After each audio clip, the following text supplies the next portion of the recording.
आजीन सिंध के मुख्तलिफ शहरनि में मुतालबनि जी मन्नत लाइ ग्रैंड हेल्थ अलायंस पारां एहतजाजी मुज़ाहिरा कया विया। कराची में ग्रैंड हेल्थ अलायंस के सॾ ते जिना सिविल लियारी समेत ॿियनि अस्पतालुनि में सिहत खाते के मुलाज़मनि OPD जो बाइकाट कयो, जॾहिं त सिहत खाते के मुलाज़मनि जो कराची प्रेस क्लब आॾो एहतजाज जारी है।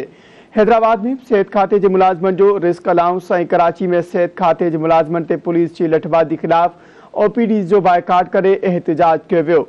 जोही में हेल्थ अलायंस के सॾ ते तालका अस्पताल अमले पारां OPD जो बाइकाट करे डॉक्टर मुश्ताक अहमद पंवर, गुलाम शबीर शाहानी ऐं मरियम बबर चयो त मुतालबनि जे मन्नत ताईं एहतजाज जो सिलसिलो जारी रखियो वेंदो। नए दौरे जी लेडी हेल्थ वर्करनि हेल्थ अलायंस के सॾ ते लेडी हेल्थ वर्कर गड़ी खुदाबख्श भुट्टो पहुची शहीदनि जे मज़ारनि ॿाहिरां परवीन अबड़ो, अरशाद काज़ी, सनम पहोड़, मंजूर बेगम, रेहाना ज़ंगीजो, नसीम भुट्टो ऐं रुखसाना अबड़ो की अगवानी में एहतजाजी मुज़ाहिरो कियो वियो। रोहिड़ी में भी सॾ ते तालका अस्पताल के डॉक्टरनि, नर्सिस ऐं पैरामेडिकल स्टाफ पारां 3 ॾींहं ते भी OPD जो बाइकाट कंदे तालाबंदी कई वई। मुज़ाहिरीन मुतालबनि जी मन्नत लाइ तालका अस्पताल का रोहिड़ी प्रेस क्लब ताईं रैली कढी एहतजाज कियो। मुज़ाहिरीन जो चवणो त हेल्थ रिस्क अलाउंस बंद करे नाजाइज़ी कई वई आहे। 1 महीने का मुलाजिम पंहिंजी जायज़ मुतालबनि लाइ सरापा एहतजाज बणियल आहिनि, पर सिंध हुकूमत पंहिंजे फ़ैसिले ते नज़रसानी करण लाइ तैयार न आहे। थड़ी मोहब्बत में रिस्क अलाउंस के बहाली ऐं पुरअमन एहतजाज करण ते हेल्थ वर्कर मथा कराची में पुलिस तशद्दुद खिलाफ BHU सेंटर वट भी वर्करन पारां कम छड़ हड़ताल कंदे एहतजाजी मुज़ाहिरो कियो वियो। डिगड़ी में भी सॾ ते कराची में सिहत खाते के मुलाज़मनि ते लठबाजी, वाटर कैनन जो इस्तेमाल, तज़लील, तशद्दुद ऐं हेल्थ रिस्क अलाउंस बंद करण खिलाफ तालका अस्पताल में 27 ॾींहं OPD जो बाइकाट करे एहतजाज कियो वियो। मुज़ाहिरीन चितारींदे चयो त जेसीं ताईं जायज़ मुतालबा न मञा वेंदा तेसीं ताईं समूरी सिंध में एहतजाजी मुज़ाहिरा जारी रखिया वेंदा।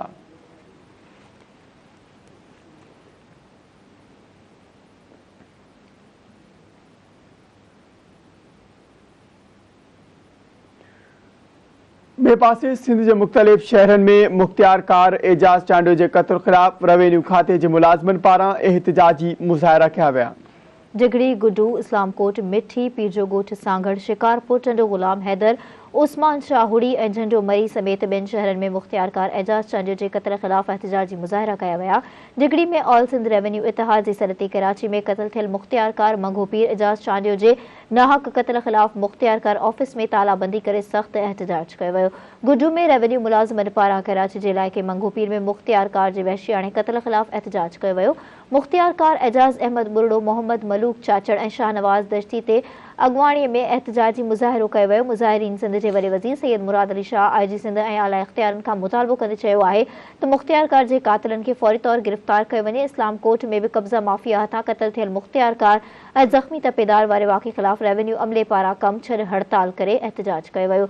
मुज़ाहिरीन मुतालबो कंदे चयो आहे त कराची में क़त्ल थियल मुख्तियार कार जा कातिल गिरफ़्तारी करे सख्त सज़ा ॾिनी वञे ऐं ज़ख़्मी तपेदार सां इंसाफ़ कयो वञे। मिठी में रेवेन्यू मुलाज़मनि पारां मुख्तियार कार एजाज चांडियो के कातिलनि की गिरफ़्तारी लाइ ऑफिसनि की तालाबंदी करे एहतजाज कियो वेंदो। इन मौक़े ते D ऑफिस में मुख्तियार कार एजाज चांडियो के गायबाना जनाज़े नमाज भी अदा कई वई। नमाज़ जनाज़ा में ज़िले के सभी रेवेन्यू कामोरन ऐं मुलाज़मन शिरकत करे शहीदन के ईसाल सवाब लाइ दुआ घुरी।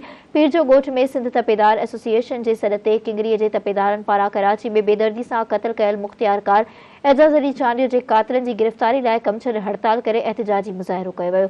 तपेदार इकबाल मरी, मोहसिन सोलंगी, निसार मेमुण ऐं गुलामुल्लाह ख्वाजा की अगवाणी में एहतजाजी मुज़ाहिरो कियो वियो। उन्हनि सिंध हुकूमत खां मुतालबो कियो आहे त फौरी तौर शहीद एजाज अली चांडियो के कत्ल में मुलविस जवाबदारनि खे गिरफ़्तार करे खेनि इबरतनाक सज़ा ॾिनी वञे। ॿी सूरत में एहतजाज जो दायरो वधायो वेंदो।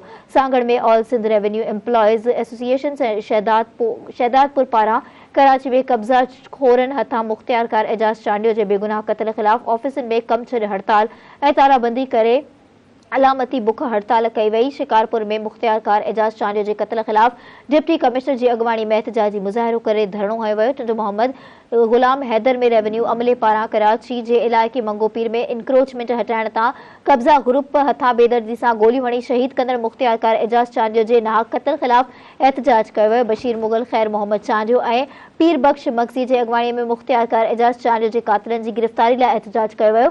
सिंध जे ॿिन्ही शहरनि जियां उस्मान शाहुड़ीअ में बि मुख्तियारकार मंगो पीर एजाज अली चांडियो जे सोग में ऑफिस में कलम छॾ हड़ताल करे एहतजाजी मुज़ाहिरो कयो वियो। मुख्तियारकार गुलाम शबीर मीरजत तपेदार माशूक लुंड ऐं ॿियनि जी अॻवाणी में एहतजाज कयो वियो। झंडोमरी में रेवेन्यू खाते जे मुलाज़िमनि पारां मुख्तियारकार एजाज चांडियो जे कातिलनि जी गिरफ़्तारी लाइ ऑफिसनि खे ताला बंदि करे एहतजाज कयो वियो। मुज़ाहिरीन आला इख़्तियारनि खां मुतालबो कंदे चयो आहे त मुख्तियारकार एजाज चांडियो जे कातिलनि खे फौरी तौर गिरफ़्तार करे सख़्त सज़ा ॾिनी वञे।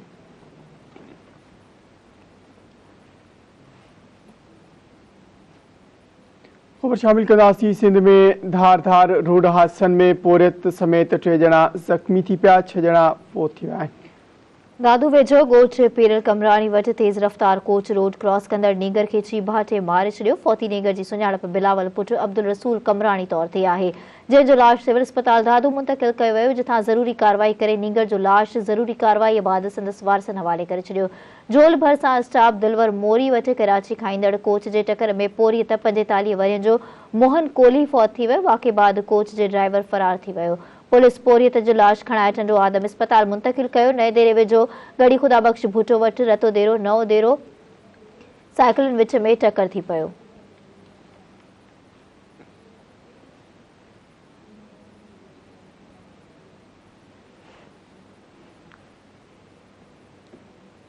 नाज़रीन, ख़बरुनि जो सिलसिलो जारी आहे। हिते तव्हांखे वठी हलंदासीं इस्लामाबाद, जिथे नाणे वारो वफ़ाक़ी वज़ीर इसहाक़ डार ख़िताब करे रहियो आहे। छो तव्हांखे ॾेखारियूं। नाज़रीन, वाक़े ॾेखारियासीं नाणे वारो वफ़ाक़ी वज़ीर इसहाक़ डार ख़िताब करे रहियो हो। नाज़रीन, ॿिए पासे ख़बरुनि जो सिलसिलो अॻिते वधे थी। ख़बर शामिल कंदासीं कंबर खां। कंबर में रोड हादसो पेश आयो आहे, जंहिंमें दोस्त अली रोड ते वलीदात बुग़ैरी भरिसां 2 मोटरसाइकिलनि में आमू साम्हूं टकर थी पियो, जंहिंमें ॿारी ऐं औरत समेत 4 ॼणा ज़ख़्मी थी पिया। सिंध जे मुख़्तलिफ़ शहरनि में रोड हादसा पेश आया आहिनि, जंहिंमें 3 ॼणा ॿुधाए वञे पियो फोत थिया आहिनि, जॾहिं त 6 ॼणा ज़ख़्मी थिया आहिनि। मटियारी में कराची खां पंजाब ईंदड़ कार जो टायर बस्ट जे नतीजे में ट्रालर सां टकराइजी वई, जंहिं जे नतीजे में कार सवार जो पुटु जासिम ऐं मुस्मात राबिया ज़ख़्मी थी पिया, जिन खे अस्पताल मुंतक़िल कयो वियो।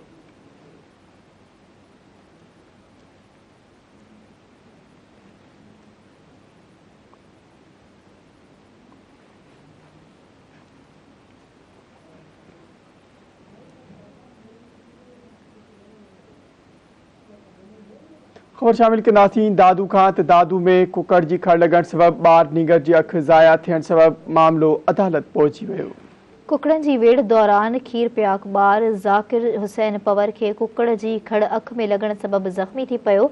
ज़ख़्मी ॿार खे संदसि वारसनि खणाए इस्पताल पहुचायो, जिथे संदसि इलाज जारी आहे। इस्पताल में इलाज हेठि ॿार जे डॉक्टरनि तरफ़ां अखि ज़ाया थियण जी तस्दीक़ कई वई आहे। ज़ख़्मी ॿार जे पीउ शिराज़ पंहिंजे भाउ ऐं भाइटियुनि ख़िलाफ़ दादू जी अदालत में